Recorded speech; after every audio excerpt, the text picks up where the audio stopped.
खबर है यूपी के जनपद बाराबंकी से, जहां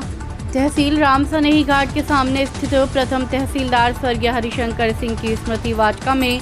गुमटिया रख अतिक्रमण और अवैध कब्जा किए जाने का मामला क्षेत्रीय पत्रकारों द्वारा उठाया जाना प्रशासन के लिए गंभीर सवाल बन गया है। पिछले करीब 3 सप्ताह से एक कर गुमटिया रखे जाने के बावजूद कार्रवाई न होने से स्थानीय लोगों में काफी नाराजगी व्याप्त है।